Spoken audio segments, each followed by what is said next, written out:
crochet friends, it's me, Jonah, and today I'm going to show you how to make the solid granny square crochet springtime baby blanket. And it's perfect for the spring because it's a nice small baby blanket, so it fits perfect in that stroller.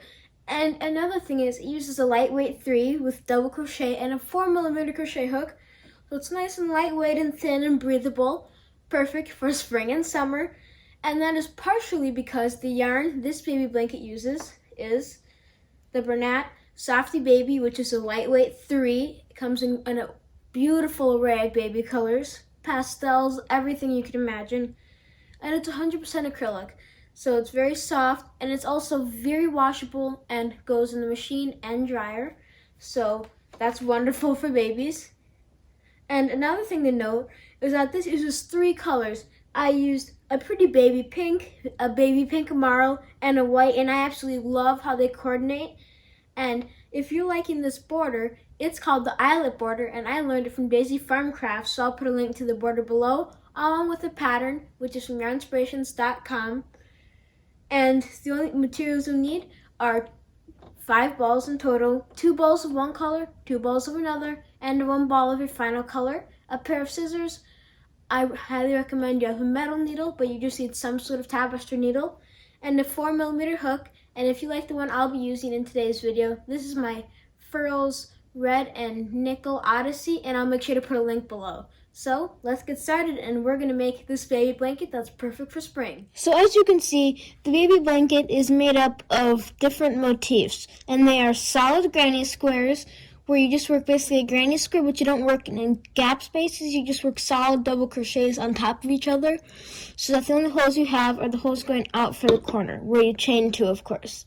And in total, there's 25 squares in the whole baby blanket, 5 on each side, of course, and you'll need 13 of one color, 8 of another color, and 4 of another color. So this marled color right here, I made 13 of. The white, I made 8 of. And this baby pink, I made 4 of.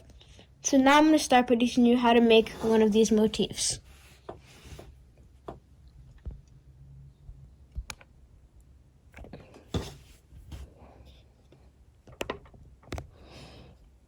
Okay, so you're going to start by pulling out some yarn. There's some lead yarn.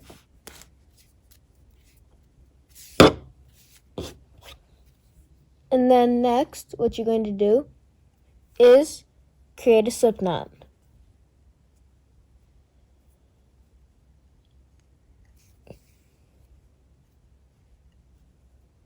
And then you're going to chain up 5. 1, 2, 3, 4, 5.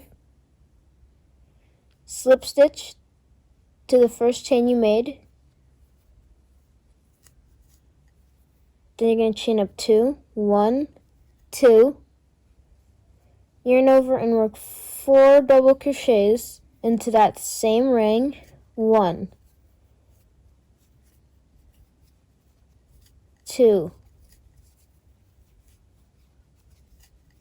3, and 4. Then you're going to chain up 2. Work another 4 double crochets.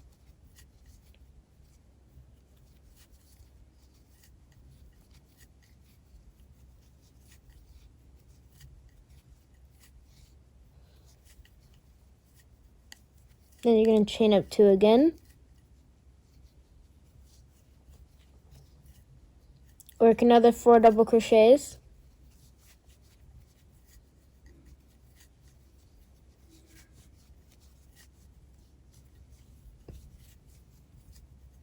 Three and 4, and then one last time you're going to chain up 2, yarn over, and work 4 double crochets. 1, 2, 3, and 4. And then you're going to chain 2 and slip stitch to the first stitch. Now I'm chaining 2 instead of 3, and then working a double crochet into the same stitch. So I'm chaining 2, and the chain 2 does not count as a stitch, But you can also chain 3 and have it count as a stitch. It's your choice.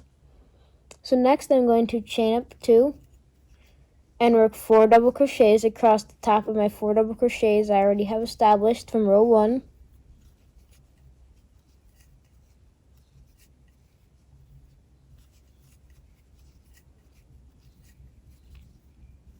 And then in these chain 2 spaces, which are my corners, I'm going to work 2 double crochets, 2, a chain 2, and then I'm going to work 2 more double crochets, and then I'm going to work 4 double crochets across these center double crochets in the first row. And you can see how it's now becoming a bigger square. Well, it's not square right now. It's every time you finish around it will become a square. But you just made it come out and jut out with that same chain 2 space consistently. Because now in this next corner, I'm working 2 double crochets, 2 chains, and 2 more double crochets.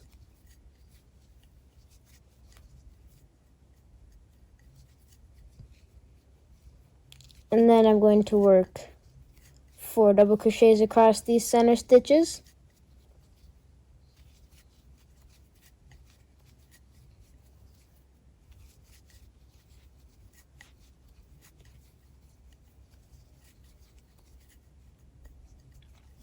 And then 1, 2, chain up 2, work 2 more double crochets into that same corner space like I have been.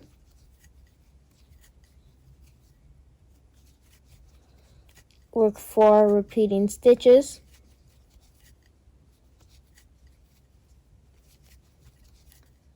Three, and 4, and then my last corner, I'm going to work 2 double crochets, chain 2 and 2 double crochets, and then slip stitch to my first double crochet.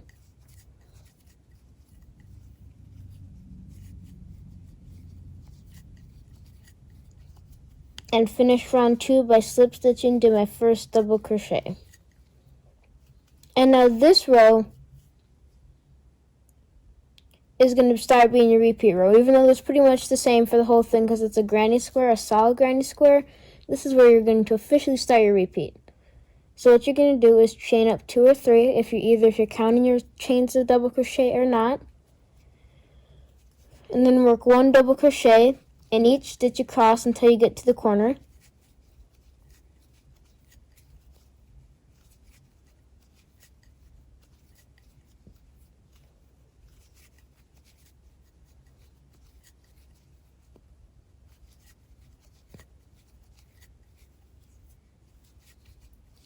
Okay, I've reached the corner. So I'm now going to work 2 double crochets,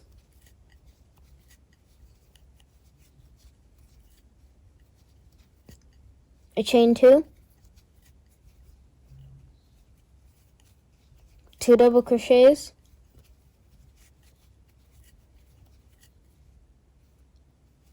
and then I'm going to double crochet in each stitch across to my next corner.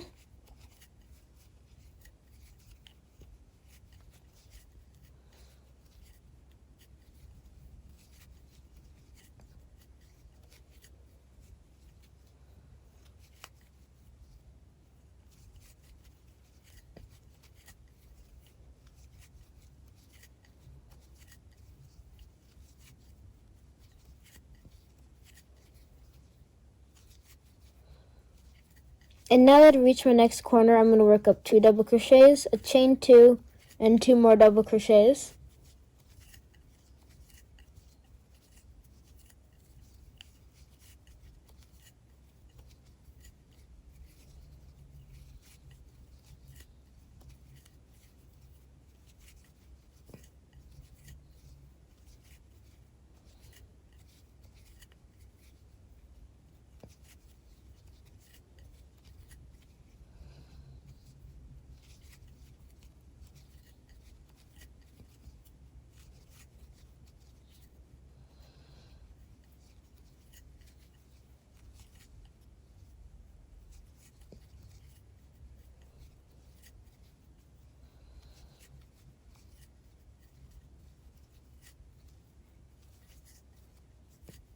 And now I'm at my next corner, so I'm going to chain up 2.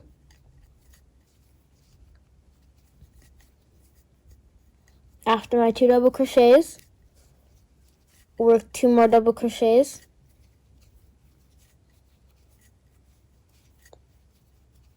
And then I'm going to work double crochets in each stitch across to my next corner.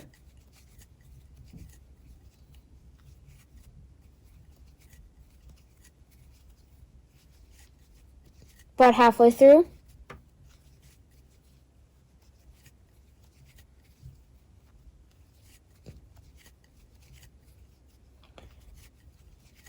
One stitch left until my next corner. 2 double crochets, chain 2, 2 double crochets.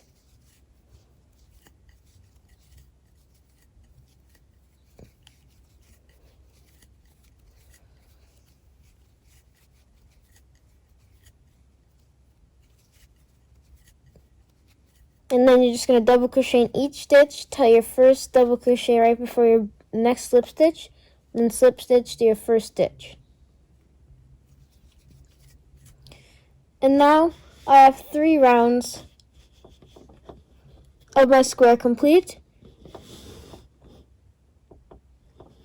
And you'll need to work this for 2 more rounds, so you'll have 5 rounds in total. But for the sake of this tutorial, I'm going to show you what I like to do for round 6. Now, there's no round 6 in the pattern, but what I like to do, just to make the squares a little bit bigger and to reinforce it when I start to seam them together, is to chain up 1.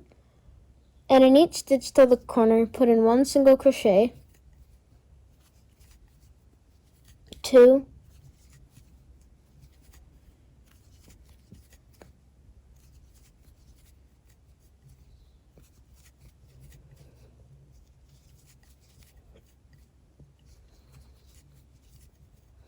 and then in the corner, I like to put 1 single crochet, a chain 2, another single crochet, and then continue single crocheting across to the next corner. And I do this because I like the way that a single crochet encloses the double crochet square and just adds a nice finishing touch. But it also makes sewing it up and aligning it a lot easier and going just under the top 2 loops. Because on a double crochet and a half double crochet, there's also a 3rd loop, which can be kind of confusing if you're a beginner. So I think adding a single crochet has so many benefits, and it just basically simplifies it if you're not advanced in crocheting. And you're perfect for knowing where the tops of the stitches are and everything else that comes along with it. So in my next corner, so I'm going to single crochet, chain up 2, single crochet, and single crochet 1 in each stitch till the next corner.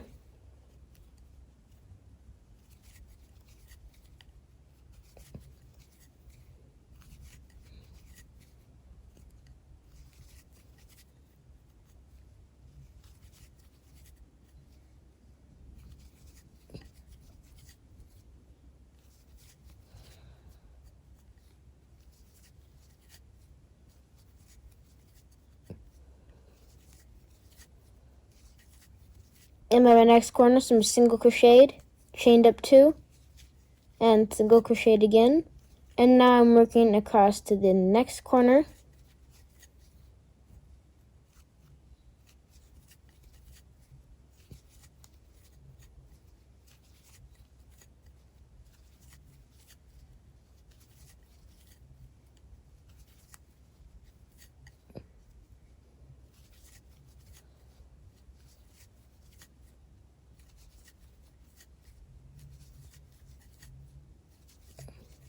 And then my next corner, I'm going to single crochet, chain up 2,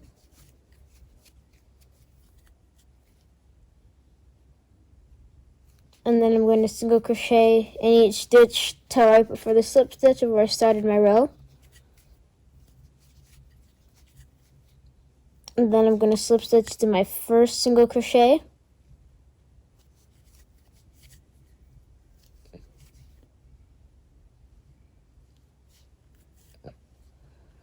And now, of course, your square will be larger than this. It'll be looking something like this instead. So this is what it looks like when you do 3 rows, but you'll of course do 5. So it'll turn into this. And now I'm going to come back to my 3 rowed square and just leave a nice length of yarn.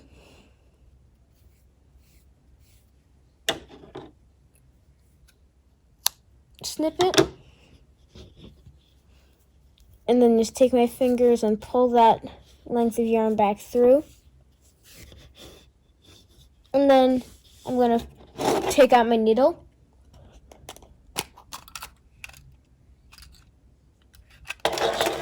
I like using these very small metal needles for when I'm sewing things together. And I'm going to start by threading this long strand onto my needle. And the way I do that is just another trick if you're having trouble getting your yarn threaded through the eye of your needle. Just come underneath the yarn like this and wrap it around the top, and then grab it with your fingers and pinch it down and shimmy it back and forth a little bit. And then just take your eye of the needle and shimmy it right down over. And it works every single time if it's a difficult yarn to fit through. So now here you can see, obviously one square is bigger than the other, but that's for demonstrating how you can do this. So, you will lay them down flat, and then match up the stitches. Normally I'd start in the corner, but I'm just starting right here so I can show you how to sew them together. And I like using the whip stitch or the matcher stitch. Today I'll demonstrate the whip stitch because that's what I recommend for a beginner. So you're going to take your needle and go under both loops of one side, and then just go to the other side, the other piece, and go under both loops coming out of the same direction like so. Pull back up through. Then go to the next top of your stitch, which is a V, and go underneath that, straight out to the other side.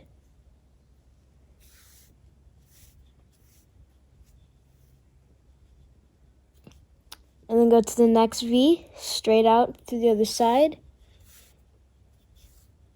And don't pull too tight, but don't be too loose. Just be perfect where you can kind of move it around a little bit, but it's not falling apart or it's not pulling in. Repeat that again. And this is called the whip stitch, where you just go around and around. Go to the next stitch.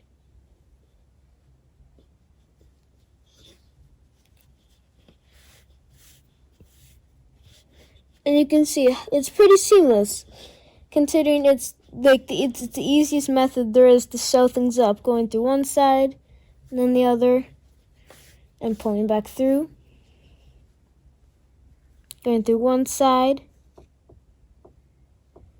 and then the other. Pull back through.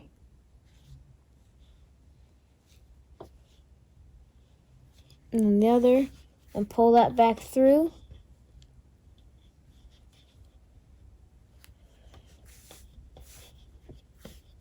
Two, and you can see how seamless it is. Oh, after this next stitch, I'm at a corner.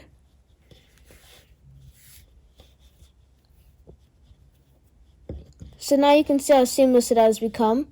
But once you reach your corners, what I like to do is I like to go just completely under my chain one space, and then go through my space on the other side. And here I come from the opposite direction where the yarn's pulling, and pull it nice and snug. And now I would be either on the end of a blanket where I can't sew it up anymore. So I would either start sewing this direction with another square, or I would go back around through the same chain spaces. One more time for 2. And then back around a third time to make sure it's extra secure, like you would always need for a baby blanket. And right before I finish pulling this loop through, I'll take my needle and insert it back up through the loop. And that's what secures them together seamlessly. Now if I set these aside,